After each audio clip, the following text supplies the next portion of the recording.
just hit live. PGA Nation, we are back. We are back with the Wyndham Championship. Some call it the Webb Simpson Championship, whatever you want to call it. I know Spencer likes that name, obviously. But it's a big week. This is we're heading into the FedEx Cup. So, for the guys that are competing, this means a lot. There's going to be a little more incentive involved for these guys. These guys don't get $100 million just to show up. So they actually got to win tournaments to get paid. So here's how we do it. We're diving in this week. Before I get into things, we have a very special guest joining us tonight. If you bet on golf, if you play on DraftKings, you already know who he is. He needs no introduction. Kenny Kim, how you doing tonight? What's up, guys? Happy to be on the show. Thanks for having me on. Looking forward to it. It should be fun. Awesome, Kenny. I appreciate you joining for your first draft. See, how you doing tonight? I'm doing well. I actually really first of all, Kenny, thank you for coming on. We're going to have some fun with you tonight for sure. This is your first PGA DraftCast. Excited to see how it all goes down. But I'm really looking forward to the Wyndham. I'm looking forward to a tournament that doesn't appear to have a weather edge or a weather wave, because those are super frustrating and annoying, especially if you're on the wrong side of it.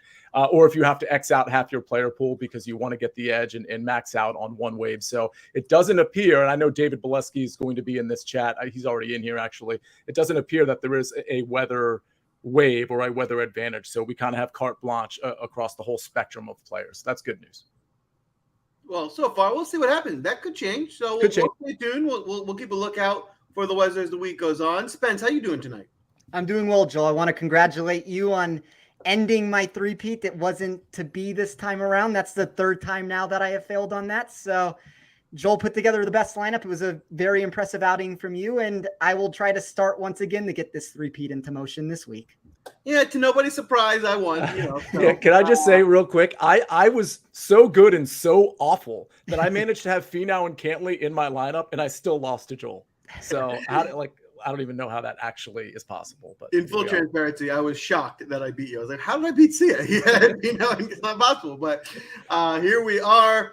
Audience, I love you guys, but you're never going to be able to beat me. Let's be honest. That is by the bull here. But that's why we bring in Kenny, right? Because we have to even the playing field. I can't keep beating you guys every week. So Kenny's going to come in. We brought in a ringer so that he can take me down with a great draft tonight. Kenny, before we dive into things, have you seen a draft before? Do you know all the rules? I know the rules. Definitely not a ringer either.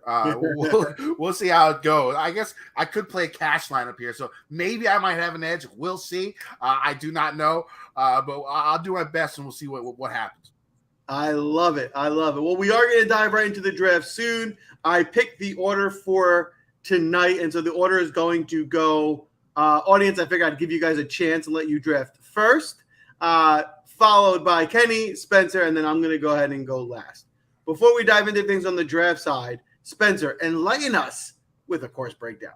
So Sedgefield Country Club was designed by Donald Ross in 1926, but was remodeled and toughened in 2007 by Chris Spence. The course is a relatively straightforward test that will become a birdie fest, but the most critical factor to remember is that directly comparing Sedgefield to last week's event at Detroit Golf Club, because of the Ross connection, is probably a flaw for a few reasons. For starters, golfers were able to bomb and gouge a bit more at the Rocket Mortgage than they will be able to this weekend. We see that with players like Taylor Pendrick pulling driver out of the bag every chance he got. But even if the accuracy numbers are similar to what we will see this week, the penalty for missing becomes heightened at Sedgefield because of the undulation and multiple tiered green complexes that bolster three-putt percentage for the entire field. 8 of the par 4s measure between 400 to 450 yards, which is why we see nearly 30% of the shots take place from 150 to 175 yards. And finding success at the track will come down to ball striking. I started my model this week with individual weights of 10% each on strokes gained total at courses under 7,200 yards, strokes gained total at Donald Ross Designs, and strokes gained total at easy scoring venues. Consider this one of your course-specific blueprints that tries to remove all outside factors that aren't relevant here, and then adds everything back in together to get players that have historically found the most success at similar tests. I have fast Bermuda plus 3-putt percentage for 15%.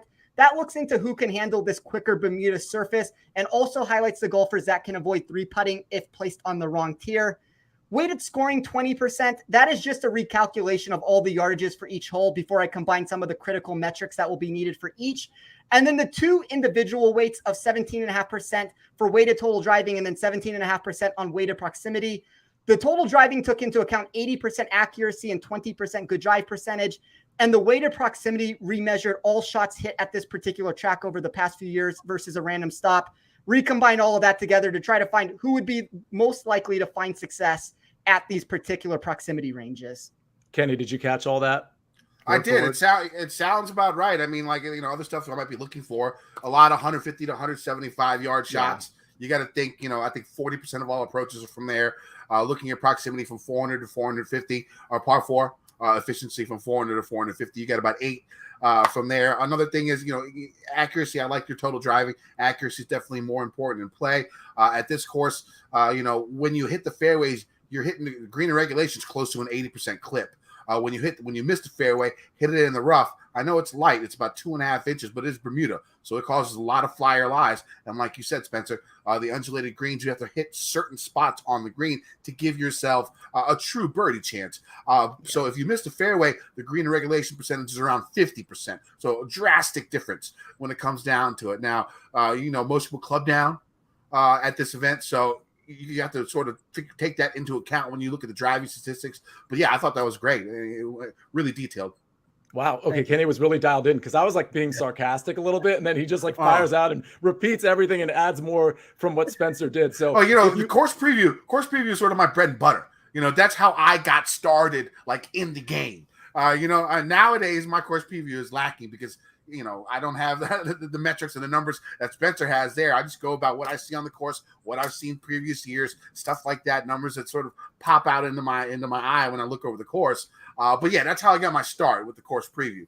And how to play course. So it's sort of my thing, So that sounded awesome. And if you like any of that stuff, for those of you, for the one or two of you in this chat, and there's a lot of people in the chat. So first of all, hit the like button. But for the one or two of you that actually don't know Kenny, and I really think it's one or two because Kenny, everybody's singing your praises already. You can find Kenny. We can find you at the Fantasy Golf Degenerates. That's at FG Degenerates, and obviously you're part of the Mayo Media Net at Mayo Media Net. Anywhere else where we can find you before we get started? I have my written stuff at Gups Corner. So gupscorner.com. I do my course preview. There, trends, stats to look for the week, and it usually comes out Monday or early Tuesday morning. And then Wednesday nights, I'll add my cash game cornerstones, final betting card, and favorite GPP play in each price range, and that'll come out Wednesdays on gupscorner.com. You can use promo code Kenny, get yourself 30% off. I absolutely love that. Everybody go and follow that advice. I know, obviously, Mayo Media, everybody knows that. But if you don't already watch Fantasy Golf Degenerates, that's with Tambo, correct, Kenny? Yes. Tambo is the star of the show. I just sort of guide it. That's about it. Tambo is one of the sharpest guys I know. Humility personified. All right, let's get started, Rachel. Sorry for the rock interlude. And roll. We got a fun draft tonight. So without further ado, let me get the draft board up for us. All right, audience, congratulations. You're on the clock. See, our audience will be drafting together. Start getting your nominations in. We'll get this draft moving. And while we're waiting for nominations, Lindsay is in the building and all of her exclamation points. We haven't seen Lindsay in quite some time. So I said her, it's probably a guy, but maybe he or she could clarify. But love to have Lindsay back in here and all of his or her exclamation points. All right, we have some nominations. It looks like we have it. Okay, good, because this is the guy I wanted to pick as well. It looks like we started with Danny. He had a Billy Ho nomination, and it ends with Billy Ho because Courtney is in here. And it's going to be Billy Horschel, which I third that because that is probably my favorite guy this week as well. The course history is impeccable here. I really like, he doesn't seem like he would be a good course fit, but he really is. He is peppering fairways. The approach game is pretty good. The putting can be great. I love this pick from the audience and from C audience.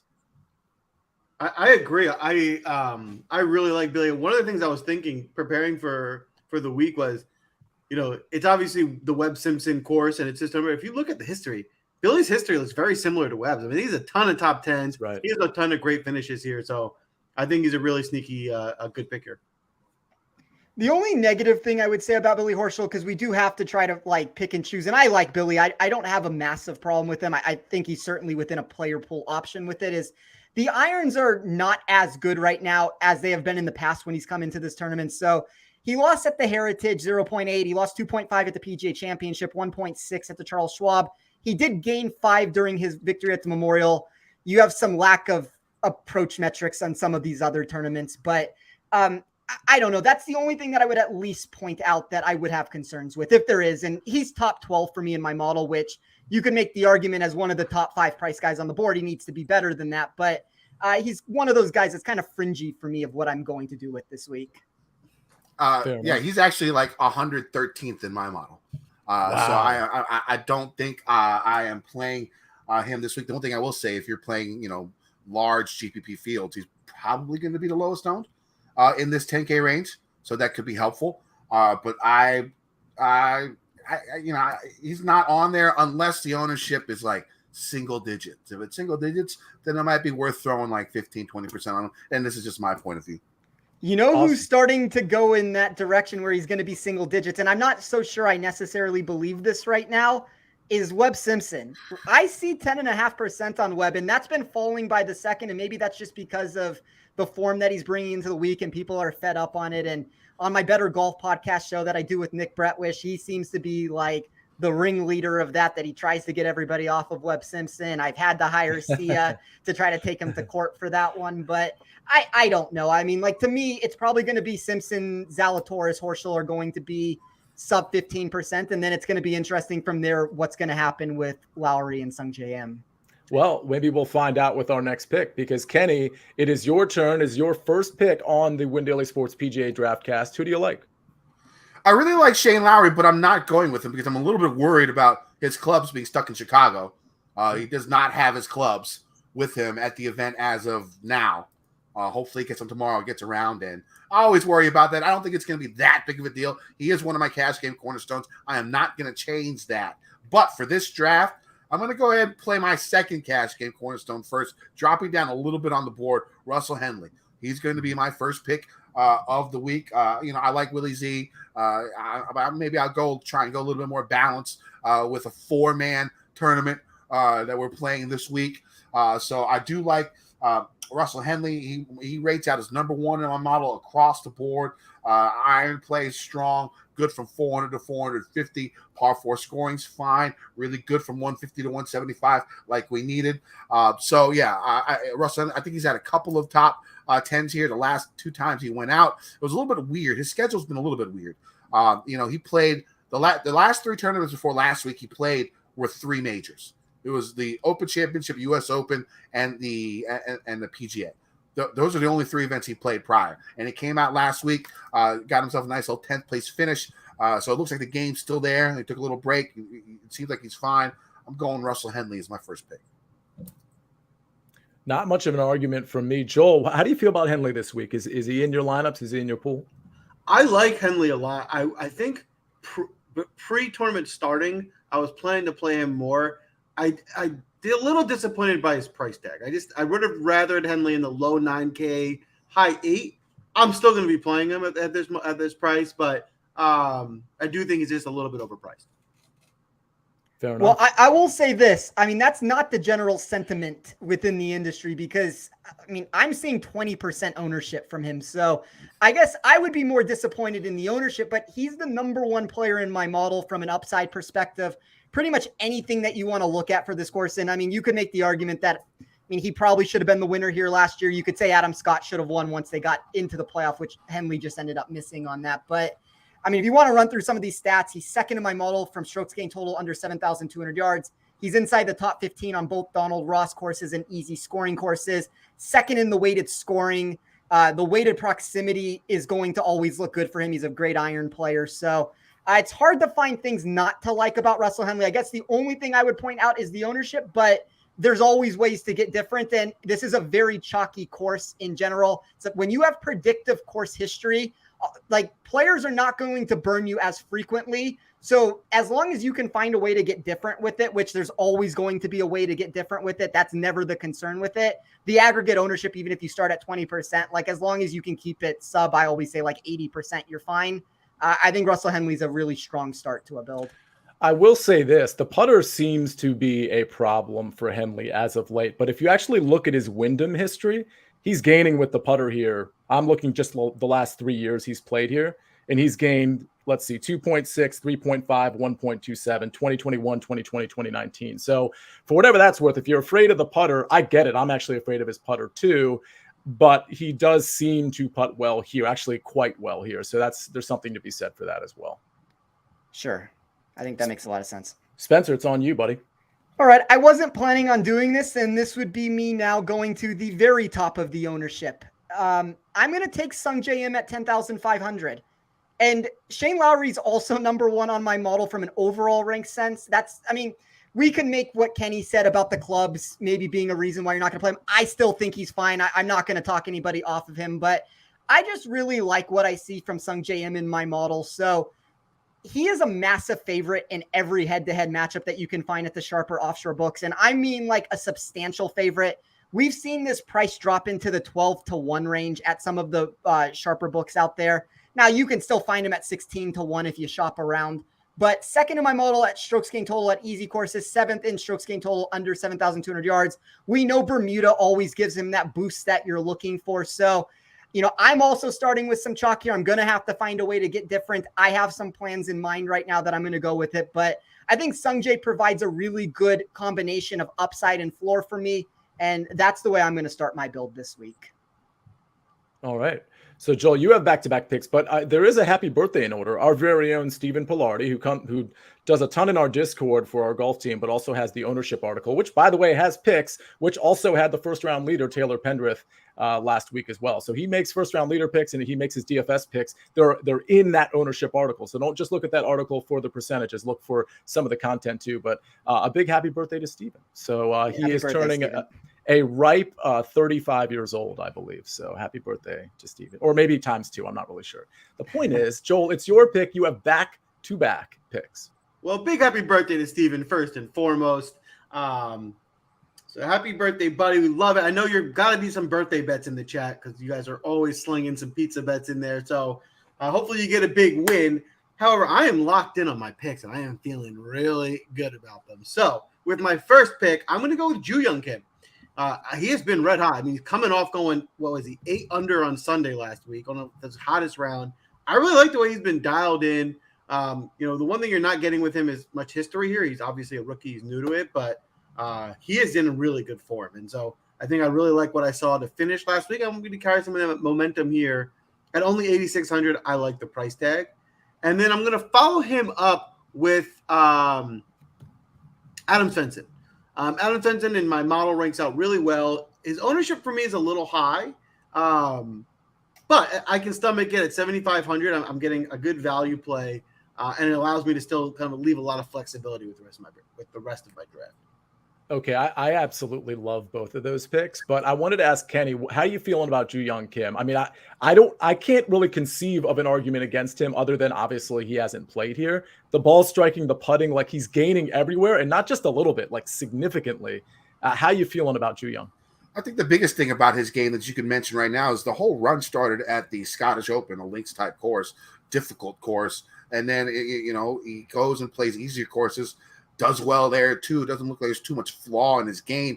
One of the best last names there is in the world, Korean brethren. My ass is going to play him. I'm a fan. The only thing I have to worry about maybe is 6 weeks in a row he's played. Yeah. Mm-hmm. But the guy's 20 years old.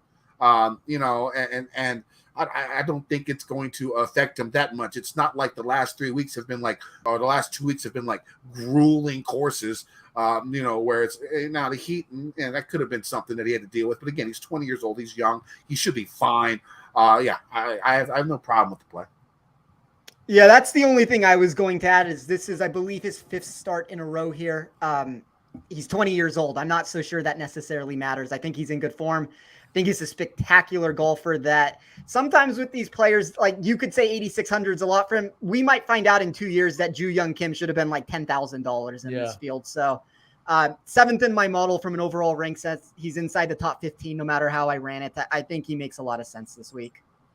Real quick, before we get back to Spencer's second pick, we have a lot of people watching. Kenny, it's obviously all your pool. Huge Kenny Kim fans, probably FG Degenerate fans in the chat. But with that said, all of you that are watching and listening, go ahead and hit that like button. That would be super awesome so that other people can see this show as well. Spencer, it's on you. What do we got?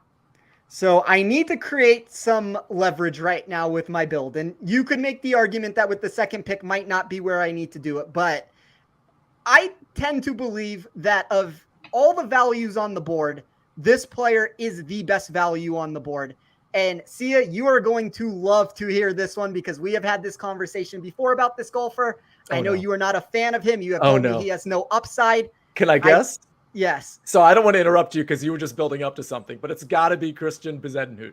Yes. All right, fair enough. Fair enough. So I am going to take Christian Bezuidenhout at 8,400. He is 7th in this field for proximity between 150 to 175 yards.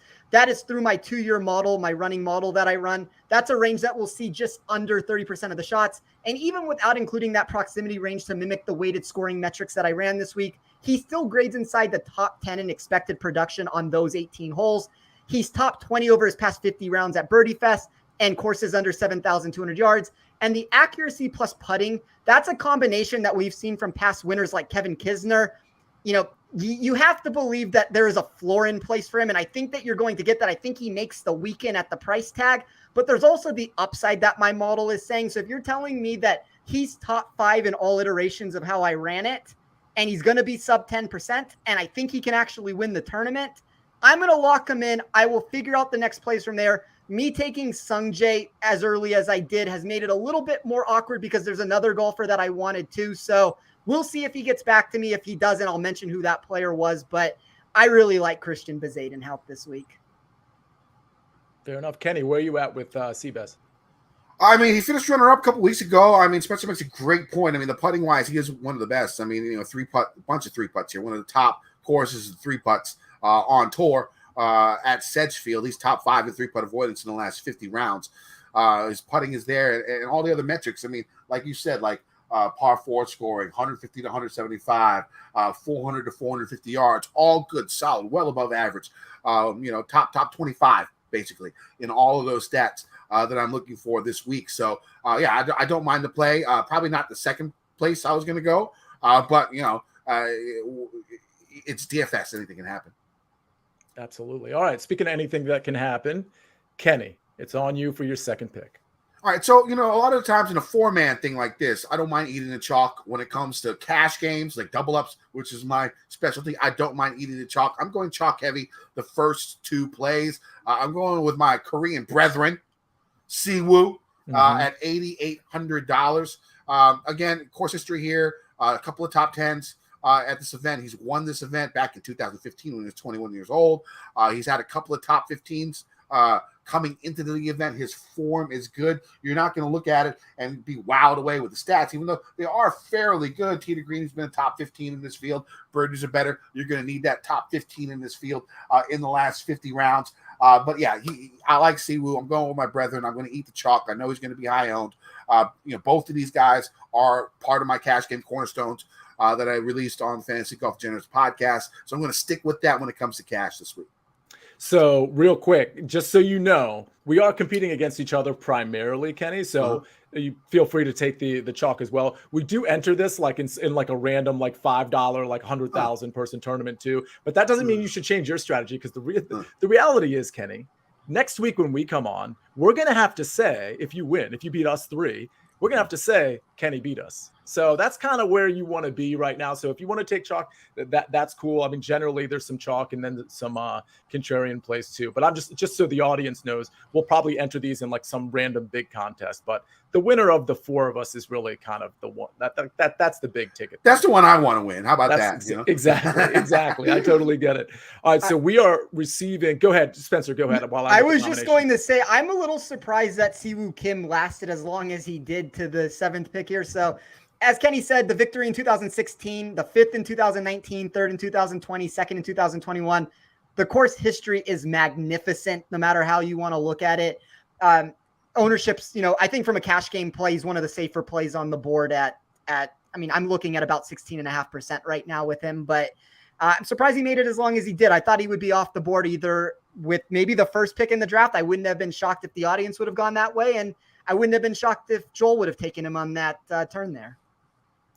So, yeah, I agree, actually. I mean, you might have just said this, but the last three, Siwoo 2nd, 3rd, and 5th, it's his self-proclaimed favorite course on tour.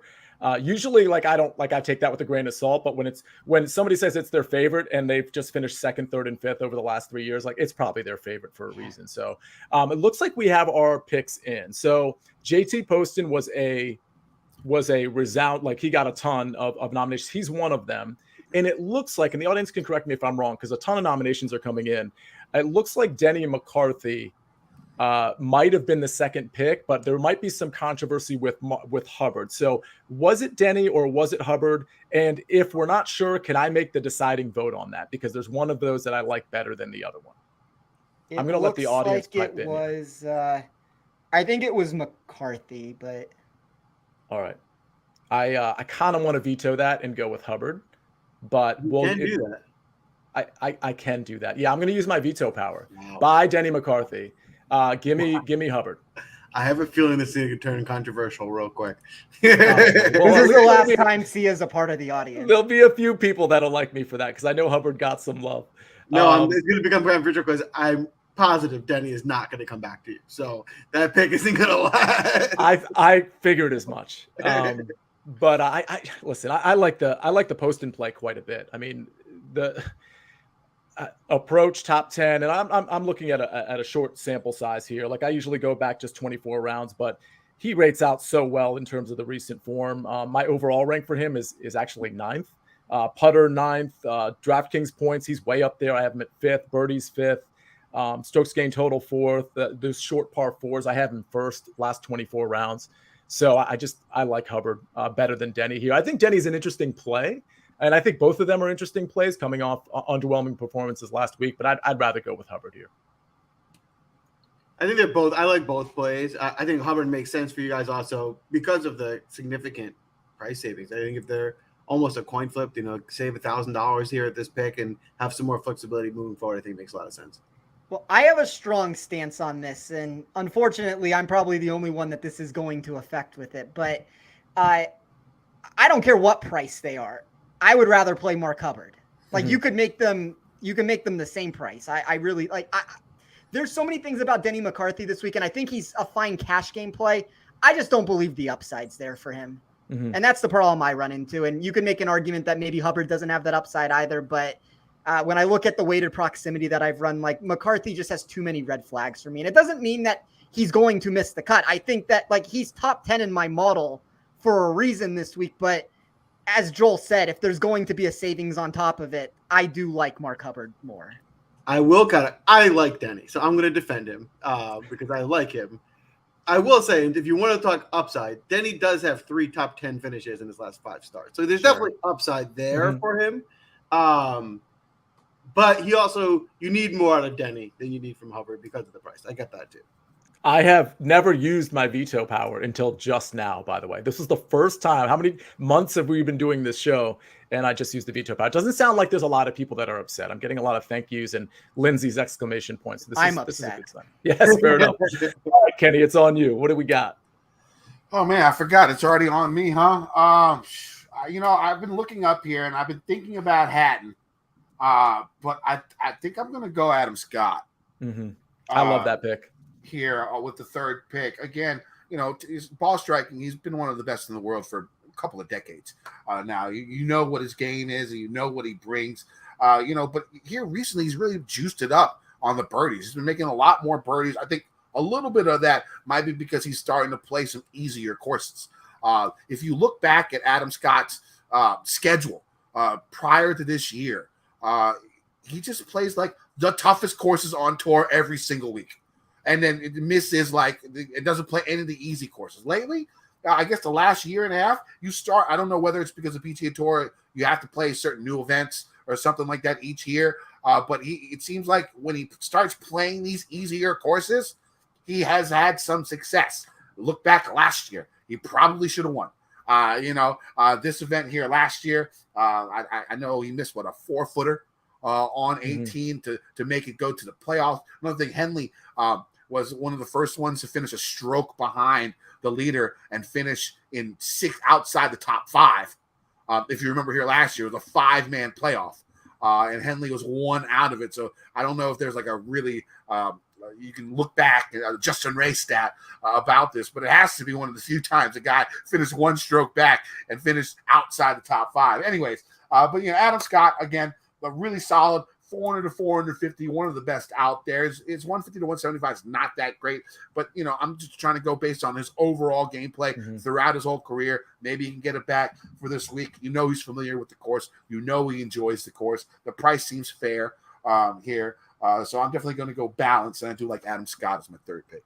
Spencer, quick question. What's his ownership looking like right now? I see 11.6% right now. So it's reasonable. Reasonable. What's really interesting is he was 37th last week, and that was on the back of 15th at the Open Championship. He played really great for 3 rounds last week. He had one bad day. I believe it was Saturday where he was just deplorable. If he had a decent Saturday and he finishes, let's say, 9th or 5th instead of 37th, which was very possible given how he played the other 3 days, I know it's a big if, but my point is he'd probably be 15, 16, 17% at this price. Or maybe he'd just be priced up to like 9,800 instead of 9,200. So did he even break 80 on Saturday? I mean, it was like a horrible round. He did. I think he shot a 78, I believe. Yeah. So it's just one of those things where we're kind of getting the benefit of just one bad day and him kind of feeling underwhelming to the crowd. But to Kenny's point, in this field, if Adam Scott, if his game is coming on, which there's very good evidence that it is, in this field, he could easily top 5 this thing. He's also not playing enough tournaments, kind of to everybody's point, to where the ownership doesn't end up spiking on him. And he looks really good when he's playing. If we can get rid of the 1 round on Saturday, all the metrics look good across the board. He was good at the Open. He was good at the US Open. I believe, he's the number 1 player in my model for weighted scoring. I believe that's the reason why he almost won this tournament last year. This is a course that suits him. Kenny mentioned that maybe you could say from 150 to 175 that it's not exactly where you want to be. 39th in my model from a 2-year running data perspective. He's 45 spots better when looking at weighted proximity from this course, from a generic course, if you just took a random course out there. So it's a course that's going to suit him. All right, Spencer, it's on you for your 3rd pick. You've got Sungjae, you've got Seabez. Who else you got? So it's going to come. I'm kind of in a weird spot right now, and I have to figure out who Joel's going to take, because if Joel ends up taking one of my players, then it's Armageddon at that point. Like, I don't know how I finish out my roster at this point. So I'm going to have to figure out which of the 2 I am more likely to get to fall back to me. I will take... I know you like this guy, Joel. I don't know if you necessarily like him this week, but I will take Brian Harmon at 8,300. So 2 top 10s over his past 3 starts. He's the only player to grade inside the top 20 of the field for weighted par 4 scoring, weighted total driving, fast Bermuda plus 3 putt percentage. I like him for the upside that's in my model. I think that he's underpriced at 8,300. I think you see that at some of these offshore books. So 10th overall from me. I'm going to select him, and I'm going to hope that the other guy gets back to me, or I'm not really sure how to round this out. Taking Joel's Brian Harmon is just a little rude, Spencer, if I'm being honest. That is true. That is rude. It's funny. So Brian Harmon is on my list of guys I was planning to take in this draft. He wasn't going to be one of these 2 picks. I thought he may have gotten back to me, but he was on my team. So you were right. He was one of the guys I was going to take. I'm actually going to rearrange my picks now, because I think based on the salary left, I should go with my lower budgeted guys first. And then I think I can get those other guys on the way back. So with that being said, first I'm going to keep my word. I'm going to take Denny McCarthy. I promised he wouldn't get back to you, so I'm Okay. going to make sure that doesn't happen. So I'm going to keep that word. I like him this week. The one thing with Denny is, what's I think different about him recently is that the ball striking has been pretty good, and we know he can get that hot putter. He can be the best putter in the field. So if he gets that putter rolling and that ball striking is what we've seen, and for him, he's like one of the unique guys where it doesn't all have to be on approach, right? His around the green can spike to gaining 6 or 7 strokes, and that can get him the advantage he needs to. So I do like Denny here, and the ownership doesn't look too bad, so I can stomach that for sure. And then I'm going to go with a value play. I don't think this guy's going to get taken, but I'm going to take him here anyway. And that's Hayden Buckley. Hayden Buckley, I think, has been playing really well. He's been really consistent. I think he's a really good price here. I mean, you're getting a really good value. Actually, I think he was a little bit underpriced. So I think he's pretty safe. I would love Buckley for cash more than even for GPPs because I think he's got a pretty high floor. But in this spot, I think he's a good fit for my team. Yeah, Kenny, I'm angry about that one because that was going to be my next pick. I like Buckley a lot. I mean, you saw what he did in the fall. He almost had a couple close calls there. Went through a little bit of a lull in the beginning and middle of the year, but seems like he's picking back his game up. I think he's made 5 straight cuts in a row. I like Buckley. That price is really, really nice. He is going to be one of my highest owned in GPPs. Spencer, it seems like you are the ownership guru. How high is he going to get this week? I'm sorry, is that for Buckley? Yeah. 6.3%. Perfect. Yeah, that's nothing. Yeah, I mean it's a lot for a 6K guy, but it's still nothing. Yep. His ball striking has been insane, and he's gained ball strike. He's made 6 cuts in a row. He's gained ball striking in 7 in a row, and honestly, the putter hasn't been that bad either, with the exception of one really bad putting experience in the midst of that 7 in a row ball striking.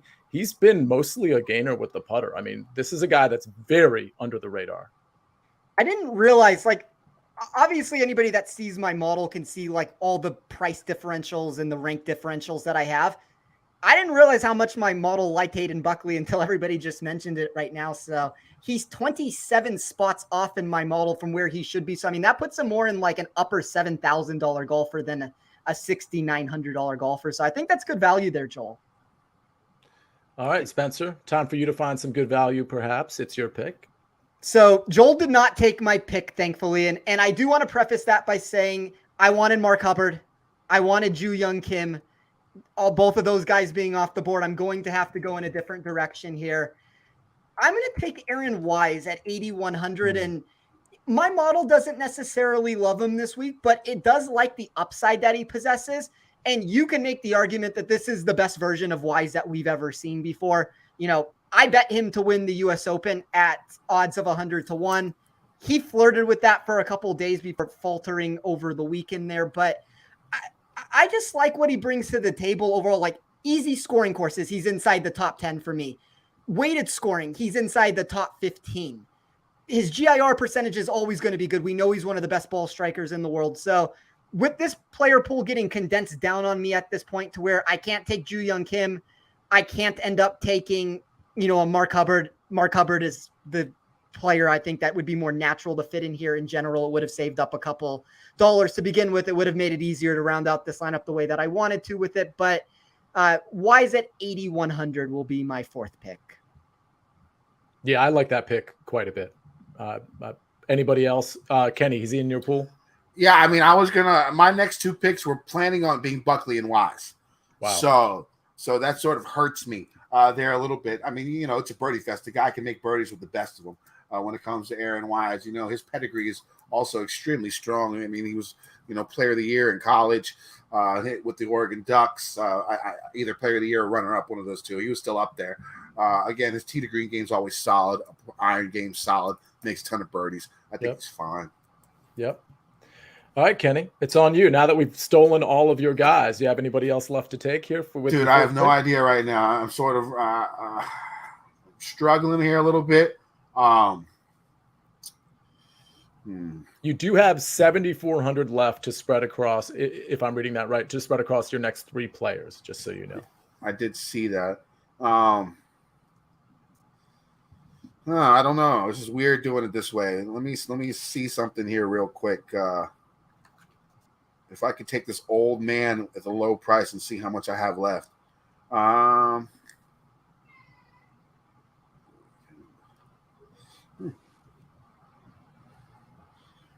right. I'll go low on this one. I'm going old man, course history, makes every cut here. Not the most well-liked person, but I have met him. He's actually a cool guy. Rory Sabatini, $6,900. Right. When it comes to the course history, the guy's made unbelievable amount of cuts here every year in and year out. Funny story, I met him at the Players Championship about 3 years ago. Maybe it was 2019. And we were talking. I guess it was his fiance at the time, who was Slovakian, as everyone knows by now. We were at a table. We were at Graham McDowell's restaurant, Nona Blue, right there. The Golf Channel guys are there. Brendan Steele, a whole bunch of golfers. So we go there every night just to chat up with some golfers and Golf Channel people. And we were talking about Rory Sabatini and his thing when he did with Ben Crane, 20 years ago, where Ben was playing really slow. And so Sabatini just hit his putt and just walked to the next tee, hit his tee shot, and just kept going and didn't wait for Ben Crane to finish the hole. He caught a lot of flack for that back then. If he did that now, this is what I said at the table. If he did that now, he would be praised. He would be a god because everyone's complaining about slow play. And I guess his fiance overheard us, invited us to the table, drank some wine with him, took a picture with him. He was, he wasn't like uber friendly, but he wasn't a mean guy. And his wife is very, very sweet. So nice. I'm going to go Sabatini. Makes a whole bunch of cuts here. I need to go someone low here so I can go mid-sevens for my last two picks. And I don't want anyone stealing Rory Sabatini because if I have to go lower than him, I have some plays, but I'd rather not go that low.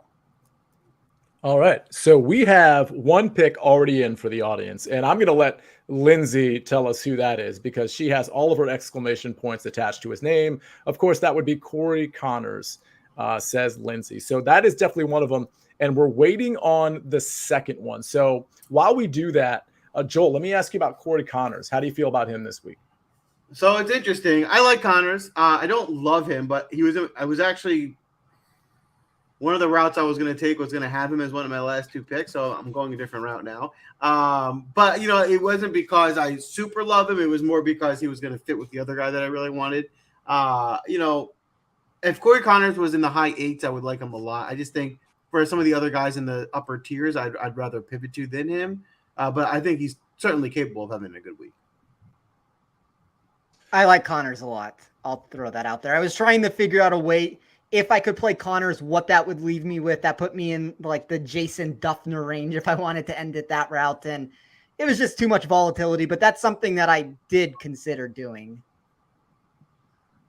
Speaking of Dufner, I actually did that in cash this week. I have Dufner in cash just because I wanted.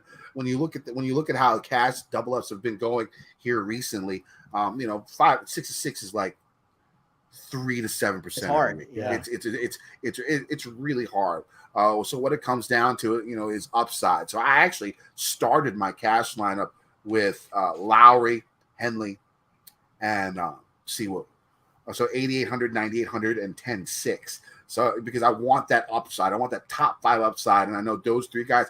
I think they have that upside that I want. Where if I go 5-6, or if I go 4-6, a couple of those guys can pop high. This happened a couple of weeks ago to me. I think I had a 3-6, if I remember correctly, but at Finau, who ended up winning, and I cashed in the top 25%, top 23% of all double ups, with Finau and 2 other guys and 3 guys missing the cut. And you see that a lot more nowadays.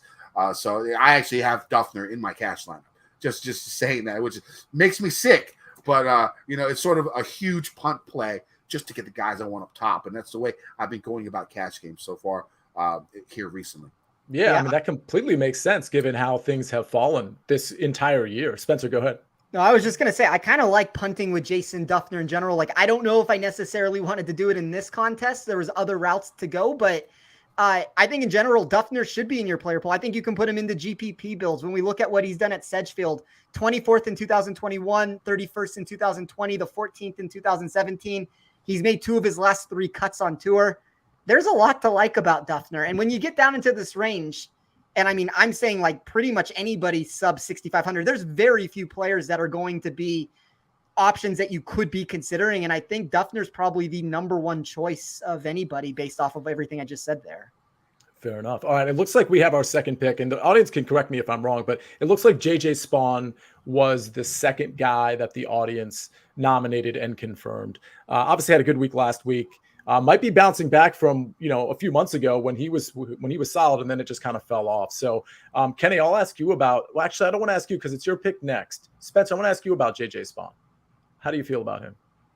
I don't know. I'm indifferent at 8% ownership. I get the upside route with it. Like, he's 18 spots better in my model when I'm looking just strictly for a guy in a GPP that can give you a top end result. But there's a ton of miscut equity that I have in my model. And when you're going to tell me he's going to be one of the chalkier guys in that sub 7,000 or in that low $7,000 range, it's just a player that kind of makes me anxious to put into a lineup just because we know 7K chalk very rarely works out.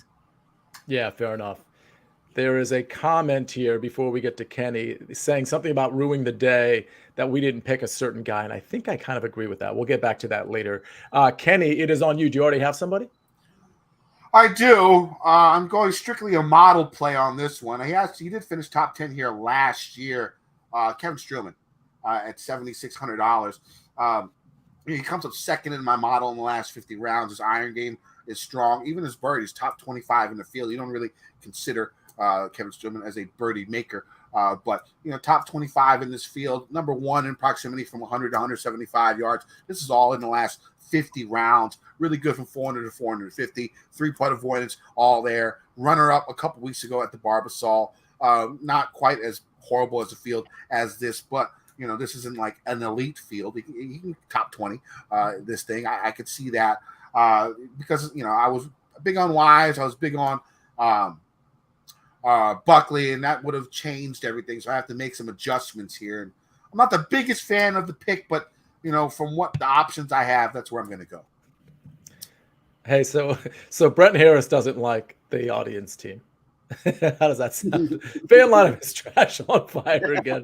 That's fantastic. Streelman, Joel, how do you feel about Kevin Streelman in your player pool this week? Yeah, I like Kevin Streelman. I think it's a really good pick. I agree. It's the way Kenny said it, right? It's a model pick, right? I think he grades out well here, right? He does all the things. This is a course that should suit him. And I guess we saw this is a course more than others where, guys tend to play well if they fit the course, right? This is one that's, course history repeats itself here often. So I think it's a solid pick. Spencer, it's on you. Who do we have? Just want to point out one thing on Kevin Streelman. He's one of the biggest, and I keep mentioning upside climbers in my model, and that just means GPP targets. Kevin Streelman's one of the higher upside climbers that I have in my model. He actually jumps inside the top 10 for a lot of the reasons that Kenny mentioned there. So I like Streelman a lot this week. I think that he's a savvy GPP play. So for my second to last play, I guess it's going to come down to what I actually believe Joel is going to do once again with these final two picks. I don't know if I'm necessarily in the range where it's going to make a massive difference here. Let me make sure that this makes sense before I say it. I'll give you a huge clue, Spence. One of the guys I'm going to take that's in your range is someone I take a lot. I don't know who that is. Find out soon. Oh, maybe I do know who it is. All right, I'm gonna take somebody different, I guess, based off of this. And there are red flags, and this is kind of like, if I'm gonna say this about JJ Spawn, there are concerns to be had with this player, just because the weighted proximity looks horrible. There's no way around it. But I'm going to take Brendan Todd at 7,500, and I'm going to bet on some of the upside that I do think he can possess at this course. So he's third in weighted total driving. He's inside the top 25 for weighted scoring for me. The par 4 average looks really good. He's inside the top 11 there. As I mentioned, 116th for the weighted proximity. That's something that is a problem, but I keep saying this. It's like a catch-22 with Brendan Todd when it comes to iron play. He's bad whenever he plays with his irons, and he only gets worse when the courses get more difficult and they become longer. This is a course where he's able to use his driving accuracy for a benefit for himself. So I think if he's locating fairways off the tee, and Kenny mentioned it's like it drops like 30% in green and regulation percentage hit. So I think he may artificially get a boost that we normally don't get, and he's found success at this course in the past. So I'm going to take Brendan Todd at 7,500 and cross my fingers that you don't end up taking my other guy, Joel, because the other guy is the one I actually liked more. Well, let's find out. We will. So with my first pick, I'm going to take someone who I do take a lot. It's the Jägermeister, Steven Jaeger. My concern here is putting, right? If he can make a putt this week, I actually think he's going to do really well. I have a lot of confidence. The big question mark is, can he make a putt? He's not a very good putter, but he flashed last week. He made some putts, and he gave us a great finish. If he can carry that momentum over and make some putts this week, I think he's going to do great. That's my risky play, but at 7,100, that's a risk that has upside. So I feel like it's a good one to take for GPPs. And then with that, it's leaving me enough to take the best golfer in the field. Right? I'll take Will Zalatorius to finish this team off. Which I think, rounds out my team. I think Will Zalatorius should be able to get a lot of birdies here. His ball striking should be on point. So I think it really does round out my squad nicely. It's a nice looking lineup, Joel. For the record, I thought the pick was Doug Gim. I seem to take Doug Gim every single week. Him and Aaron Wise make every single lineup that I ever do. But I like Jaeger also. He's another player that seems to be in my builds quite frequently. Spencer, it's back to you. But Kenny, I want to ask you real quick about Will Zalatoris. Is he a guy you're playing this week? I know you already had a lot of guys up at that top end. Is Will? I'm gonna play Lowry. I'm gonna play him. I usually play sometimes either 2 or 3 guys in that 10K and above range. And what you worry about, Will, is a lot of the times his damage has been done on difficult courses. Mm-hmm. You expect him to do well on courses where ball striking is prime, but they're birdie fest, but he just can't get the putter right. We saw a glimpse of the putter last week on Sunday. We actually saw a glimpse of him going low on a course where golfers like him should go low. Gives me a little bit of hope for Willie Z, where he shot 65 on Sunday at the Rocket Mortgage last week, another Donald Ross course. Again, Spencer, you're right, totally different type of courses. But it gives me a little bit more confidence. If this was like an elite field, if this was next week. Or if it was a difficult course, Willie Z, I'm in. A little bit more difficult now, but yes, I will be playing him. All right. Spencer, your final pick. Who's it going to be? I actually considered, after everything that I just said there, to throw a curveball and to take somebody different. So just to throw out that name, I considered taking Andrew Putnam at 7,000. I believe he's a very savvy play this week, but it kind of goes to what Kenny's just saying about players and it's a completely different narrative here. Like Will Zalatoris is the most expensive player in the field. This is a golfer that's more in the $7,200 range, but it's a golfer also that seems to play better at difficult courses. But I'm going to trust my model here. And that's sometimes all you can do. I'm going to take Russell Knox at 7,200. I'm going to hope that he makes a cut for me. And hopefully he can give me a little bit higher end result there. I know the recent metrics are kind of negative across the board, and people are seeing that he's going to be sub 5% owned. But it's one of those ways that I can get different if I'm basing this off of a 2-year perspective to begin with. So top 25 in weighted scoring, the fast Bermuda plus 3 putt. We know that sometimes that can run into problems with him, but he's 34th in my model there. He's been good on fast Bermuda in his career. Number 1 in GIR percentage, 5th in overall ball striking. I don't know if he can actually win the tournament. Maybe I'm lacking some of the upside there. I mean, I don't know if you can say the same thing about Putnam. There may not be upside there either, but I do know, like, if we're just looking strictly at offshore markets, Putnam is down to 50-1 at some books. Knox is an underdog to every single player you want to put him against. I'm not saying that's the be-all, end-all to the end of it. That's why I ended up taking Russell Knox, because I'm going to trust my model. But I think Knox, Putnam, maybe Aaron Rye. There's a lot of players down in this range that makes some sense to round out builds if you get stuck in this territory. Fair enough. Kenny, it's your final pick. Who do we got? I got 2 choices. I'm going to try and weed it out to. First one, in the words of Nas, Adam Long in a cherry thong with the lights on, sipping Perignon with Kelly Price on. I don't want to think about that, but that's just the first thing that came in my head when I thought about Adam Long. It's either going to be him or it's going to be Patrick Rogers. Now, thinking about Adam Long, he's been a little bit more consistent here recently. I call him the white Siwoo Kim on the podcast here, because earlier in the year it was top 20 or miscut. But lately he's gotten a bit more consistency, 4 straight top 25s on tour in a row. So I was thinking him, but I'm going to go with Patrick Rogers, because every draft show I'm in, I got made fun of in the Mayo draft show at the beginning of the year because I picked Patrick Rogers. I got to stick to my guns. You know what I'm saying? And the thing is, it's a little bit easier to pick him now because Patrick Rogers is a good putter. That is what he is known for, okay? But he has gained strokes with his irons in 8 of his last 9 events, gained strokes with his driver in 6 of his last 9 events. Ball striking has been a lot better than what his normal ball striking is. The talent level is so, he broke all Tiger's records, for God's sakes. So the talent is there. At some point in time, it has to come out and it has to come for a win. I bet him at 150-1. I'm going to go Patrick Rogers here. It's either him or Long. I think Long might even be the safer play, but I got to stick to my guns. Use my shtick when it comes to Patrick Rogers and have people keep making fun of me week in and week out for rostering. Well, a couple things real quick. First of all, the audience final pick is Yannick Paul, 6,700. In the chat, David's going to explain that one. The audience all just kind of collectively agreed that's how we were going to finish the draft. For those of you that don't know, he's on the DP World Tour. He's been playing really well. When he comes over here, he's actually been pretty good. He actually Monday qualified for this tournament.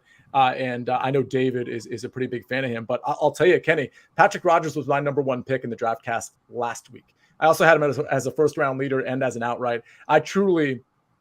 I don't know. I think I liked him even more last week than this week, but I love that pick. I just think Patrick Rogers is always kind of a little bit underpriced, especially lately, underappreciated, and certainly underowned. So I'm a big fan of the Patrick Rogers play. We'll see how it turns out. We'll see. We'll see. It's Patrick Rogers. We'll see. I just want that ball striking to combine with his elite putting just one time. One time. I want us one win. I only got like three events left. So to make my point, because I guaranteed a win by Patrick Rogers this season on that podcast, on that show. So we'll see. Probably dumb. Well, that is a wrap for the draft, but we're not done here yet. While we go over, we're going to give you our plays for biggest surprises who did not get drafted. While we're doing that, one reminder, feel free to hit the like button. We're going to post these teams on Twitter. Let us know who's got the best team. Who do you think is going to win this week? Put your vote in now on who you think is going to come through. While you're doing that, I'll kick us off. My biggest surprise that did not get drafted, and I just want to double check to make sure he wasn't, is Taylor Pendrick. The guy's been just lights out recently. He's been a ton of great finishes.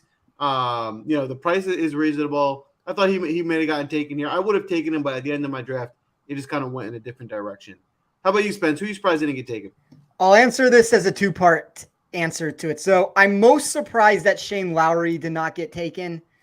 There were routes that I could have considered him with my number 1 pick that I had, and he never went off the board. So I think that's surprising, but it's probably more surprising that Webb Simpson didn't get taken at the Webb Simpson Open with me being in the draft, picking him in every other tournament. And that's at least a surprise, if nothing else. Yeah, if you look up top, it's going to be Lowry and Webb. Lowry is my number 1 play in my cash game cornerstones. I'm going to play him. I might not be so heavy on him in GPPs because that's the way I do my bankroll. I put 45% in cash, 55% in GPPs, and I only make 1 cash lineup for all 45%. So if I'm using Lowry in cash, that's 45% of my bankroll minimum that I'm using on him. So usually when it comes to my cash game plays, I go less than 20%. So my bankroll isn't committed to one golfer. A lot of people go that route, all or nothing, and that's great. I want to be able to play every week, and I only play what I can afford to lose. Basically, is how I go about it. So yes, that's definitely surprising. If you're going down the board a little bit, maybe Scott Stallings. 5 or 6 top 10s in his last 7 events or something like that. The guy's playing the best golf that he's played in a long, long time. That's the one guy that I could see down here a little bit lower that I was surprised it did not get picked. Yeah, I would agree with that. I think it's Scott Stallings. I think there's some guys at the bottom of the board that I kind of like that are going to be low owned. I think Michael Thompson is one of them. His game is starting to turn around. He has great course history here, but Stallings is the big surprise to me. The way he's been playing, he's great. He's been great on approach. The short par 4s, he's been rating out really, really well as well. And obviously the finishing positions are matching all of that. So Stallings, he's sort of in that Svensson conversation with me, to like a couple of guys that are just, I think are going to make the cut and maybe sail right inside the top 20. I love it. That is a wrap for this week's draft. Good luck to everyone. Again, don't forget, let us know which teams you like. We're going to be talking about it all week before the tournament starts. We're not done yet. Before we wrap up tonight, we are going to give you our favorite outrights and first round leaders. Spencer, why don't you kick us off? What do you like in the outright market? It's a really simple card for me this week. So Mark Hubbard 70-1, Christian Bezuidenhout 55-1, Brian Harmon 40-1, and then I'm saving the rest of my bullets for an in-tournament bet on hopefully one or two, depending on where these prices go, of the Sungjae Ims, Corey Connors, Shane Lowry, Russell Henley. Connors, Lowry, and Henley go off during the afternoon, so you could probably even wait until the morning groups are almost done to get a slight boost on one of those three. That's always something to keep in mind. If I do take a chance on Thursday at some point, it probably would more likely be on Connors than anybody else. But yeah, Hubbard, Bezuidenhout, and Harmon are the only three that I've punched right now. I love it. How about you, Kenny? Who you got in the outright markets? I got a large betting card this week. I went 3 picks up top. Lowry 12-1. I'm using DraftKings Sportsbook as my numbers. You can get better numbers for these. They're not the best, but I'm old and I don't like change, so I use DraftKings Sportsbook. So Shane Lowry 12-1. Russell Henley 25-1, Adam Scott 25-1, Stalling 60-1, and then a whole boatload of 100-1 plus, like Rogers 150-1, Lee Hodges 130-1, Yeager 130-1. It's Taylor Moore 130-1. So a lot of, so I got like 4 shorty picks and then 4 long shots is probably the way I'm going to go. I love it. How about you, Sia? Who are you looking at in the outright market? You're muted, Sia. Sorry, I was going to say I didn't take anybody short. I probably should have, but I took Adam Scott. That's my shortest guy at 40-1. Adam Long at 60-1. Svensson at 70-1. Michael Thompson 125, and Chesson Hadley, who, by the way, I also like in DFS at 150-1. I love it.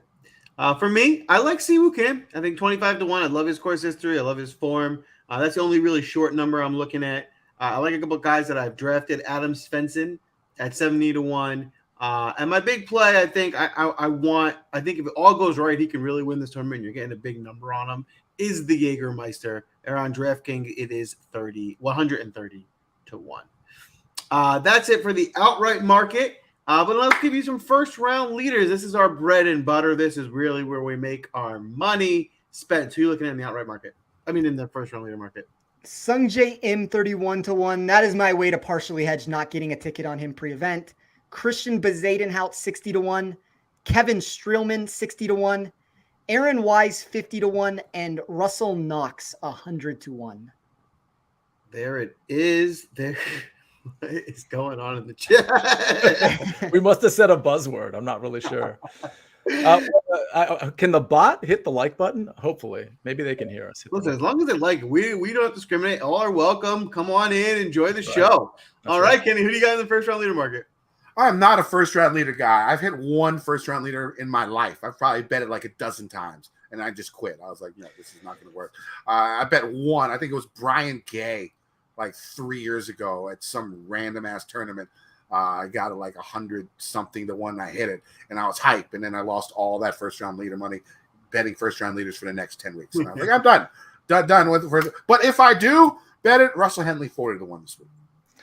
So, Kenny, just so you know, we were being a little like when Joel was like, this is where we make our money. He was being a little facetious, but it just turns out that this year, somehow we've hit a ton of first round leaders collectively. I've hit a lot, but Joel and Spencer have hit a lot as well. So it's just one of those things. Now it's become kind of a bit, but like the bit is actually turning into like a true thing. So just so you know, we're not actually telling people to invest all their money in the first round leader market, except for the fact that we are. So that's the bit. The truth of the matter is, Sia has multiple times hit multiple first round leaders in 1 week. So he doesn't just hit the one leader; he hits multiple guys who happen to be leaders. So I was joking originally, but now I'm not. Now you should just put all your money on the bet because there you go. No, I am joking. Don't actually do that. Sorry. I will give you mine. So for me, I actually like a guy who's disappeared for a while. I think I'm seeing him turn a corner. First round leader at 130-1, Charlie Hoffman. I think Charlie Hoffman can put together a good round if he makes a few putts. I really like that number. It's not Augusta, so I don't know. That's fair. That is fair. I think Matt Wallace at 100-1 is interesting, and Grayson Sigg also at 100-1. So I'm just thinking some Hail Marys. I like Wallace in DFS a lot. Yeah, that's an interesting I think one. he it looks like his game is turning around. He even said so on social media. He said he said something clicked the last time he played. Now you take that with a grain of salt when it comes to these golfers saying stuff like that all the time. But at like 7,000 and like $7,000 on DraftKings and like 150-1, I think it's worth a flyer with Matt Wallace. I do like him. Yeah, definitely a guy with upside. Not consistent, but a guy with upside. All right, see ya. Enlighten us. Where are we putting our mortgages this week? All right, here we go. I picked out 6. One of them is a serious long shot, so maybe 5-ish to 6 realistic guys. But we're going to end the show right here because I'm going to be on VSiN Live in 5 minutes, and I don't want to be late for that Skype call. They do it on Skype. That's weird, right? The formatting's all weird. I'm just saying. The point is, before I do the first round leaders and tell you who's actually going to be the first round leader on Thursday afternoon at this tournament, I did want to thank Kenny again. Please, if you're not already following him, which you probably are, follow him at Kendo VT. That VT is for Virginia Tech. Maybe next time you come on the show, Kenny, we'll talk about some of the Virginia Tech Michael Vick days because I know you were there watching him live. With all that said, watch the Fantasy Golf Degenerates, Kenny. We really do appreciate you coming on to the show. Your insight has actually been like amazing. And I know anybody who's not already listening to the Fantasy Golf Degenerates will right after this show. So we really appreciate you coming on the show. Yeah, it was a lot of fun. I didn't know what to expect. I hadn't watched the show before. I like it. It's fun. You get to talk about the golfers. You pick the plays. You make your lineups. You draft them. It's fun. I like this idea. It's great. I love it, man. We really appreciate that. So here's where you're going to make all of your money this week. It's the first round leader market, of course. Let's start with JT Poston at 45-1, Keith Mitchell at 45-1. By the way, there's 4 out of the 6 of these guys are AM. The other 2 are PM. I don't think it's going to matter too much. I mean, I always prefer the AM guys for obvious reasons, but there shouldn't be much of a wind or weather edge. But anyway, JT Poston 45, Keith Mitchell 45, Scott Stallings 65, Mark Hubbard 65, Adam Svensson 70, and Chesson Hadlin 110-1. So that's Poston, Mitchell, Stallings, Hubbard, Svensson, Hadley. But the guy who's definitely going to be the first round leader is obviously Mark Hubbard at 65-1 because we had that controversy earlier, the Mark Hubbard gate with our picks. And he's an AM guy. He is definitely going to be your first round leader. And we got to go. Kenny, thank you. Joel, this was a great show. I'll go ahead and end it with, how should I end this, Joel? What do you think? Sports.